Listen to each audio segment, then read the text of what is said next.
मोठी बातमी समोर येते। इंद्रजित सावंतांना पुन्हा एकदा धमकी देण्यात आली आहे। या क्षणाची महत्त्वाची बातमी, केशव वैद्य नावाच्या इसमाने ही धमकी दिल्याचं कळतंय। तर प्राथमिक माहितीमध्ये ही बाब उघड झालेली आहे। प्रशांत कोरटकर नंतर पुन्हा एकदा सावंत यांना धमकी आली आहे। या क्षणाची महत्त्वाची बातमी आपण पाहतो। इतिहास अभ्यासक इंद्रजित सावंत यांना पुन्हा एकदा धमकी देण्यात आली आहे। तर याविषयी अधिक माहिती देण्यासाठी आपले प्रतिनिधी रणजित माजगावकर आपल्यासोबत फोन लाईन वरून जोडले गेलेत। रणजित, इंद्रजित सावंतांना पुन्हा एकदा धमकी दिल्याचं कळतंय, नेमकं काय घडलंय? 2 दिवसांपूर्वी इंद्रजित सावंत यांना कोरटकर यांनी धमकी दिल्यानंतर संपूर्ण महाराष्ट्रात त्याच्या प्रतिक्रिया उमटल्या होत्या। मात्र एका खासगी युट्यूब चॅनलच्या एका कार्यक्रमातल्या कमेंट्समध्ये वामन नावाच्या एका व्यक्तीने इंद्रजित सावंत यांना धमकी दिलेली आहे, मारण्याची धमकी दिलेली आहे।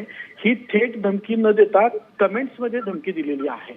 पण या संपूर्ण गोष्टीची गांभीर्याने पोलीस दखल घेत आहेत आणि अशा पद्धतीने ज्यानं कोणी कमेंट केलेली आहे याचा सुद्धा तपास घेऊन त्याच्यावर कारवाई करण्याचे संकेत पोलिसांनी दिलेले आहेत। मात्र एकूणच इंद्रजित सावंत यांना एक धमकी आली असताना अशा पद्धतीनं जर धमक्या येत असतील तर राज्य सरकारने सुद्धा हे गांभीर्याने घेणं आवश्यक असल्याचं सांगण्यात येत आहे।